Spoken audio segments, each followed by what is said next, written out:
Double சின் அப்படிங்கிறது ஒரு சிலருக்கு பார்த்தீங்கன்னா, சின்னுக்கு கீழே ஒரு ஃபேட் பல்ஜஸ் அதாவது சின்னுக்கு கீழே கழுத்து பகுதிக்கும், தாடைக்கும் நடுவுல இருக்கிற ஏரியால ஃபேட் அக்குமுலேட் ஆயிட்டு, அந்த இடம் பார்த்தீங்கன்னா, இன்னொரு சின் மாதிரி தெரியறதுக்கு வாய்ப்பு இருக்கு.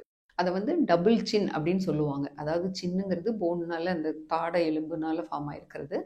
இது வந்து ஃபேட் பல்ஜஸ் வரதுனால இன்னொரு சின் மாதிரி நம்மளோட சின்னுக்கு கீழே தெரியும். இதே தான் வந்து நம்ம டபுள் சின் அப்படின்னு சொல்றோம். இது வந்து பார்த்தீங்கன்னா, இப்போ ஏஜ் ஆனவங்களுக்கு ஒரு 40, 45 இயர்ஸ்ல இருக்கிறவங்களுக்கும் வரலாம். அல்லது யங் ஏஜ்ல இருக்கிறவங்களுக்கு கூட இப்போலாம் டபுள் சின் வந்து காமனா இருக்கு. இப்போ இந்த டபுள் சின் ரிமூவ் பண்ணா மட்டும் தான் நம்மளுக்கு வந்து சின் வந்து நல்ல டிஃபைன்டா தெரியும். அதர்வைஸ் வந்து இந்த டபுள் சின் வந்து ஒரு ஏஜ் லுக் குடுக்க வாய்ப்பு இருக்கு.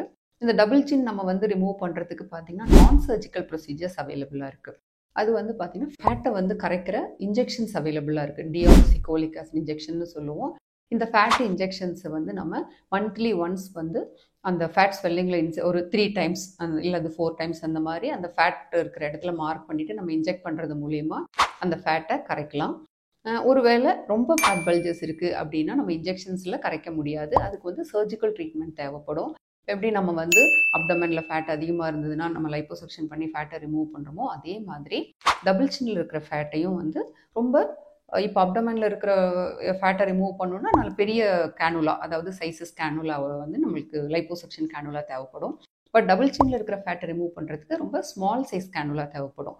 ரொம்ப ரிஃபைனான கேனுலாஸ் அதை வச்சு நம்ம வந்து லைப்போசக்ஷன் பண்ணி அந்த ஃபேட்டை ரிமூவ் பண்ணலாம். இந்த ஃபேட்டை ரிமூவ் பண்ணதுக்கப்புறம் பார்த்தீங்கன்னா பேஷண்ட்ஸ்க்கு வந்து நம்ம சின் கார்மெண்ட் கொடுக்கணும். அதாவது அந்த ஃபேட் ரிமூவ் பண்ணுறதுனால வரக்கூடிய எம்டி ஸ்பேஸை வந்து ஆப்லிட்ரேட் பண்ணி அந்த ஸ்கின் நல்லா கண்ட்ராக்ட் ஆகி வரதுக்கு இந்த கார்மெண்ட் ஹெல்ப் பண்ணும். இதை வந்து நம்ம அரௌண்ட் 6 வீக்ஸ் அந்த மாதிரி பேஷண்ட்டை வேர் பண்ண சொல்லணும்.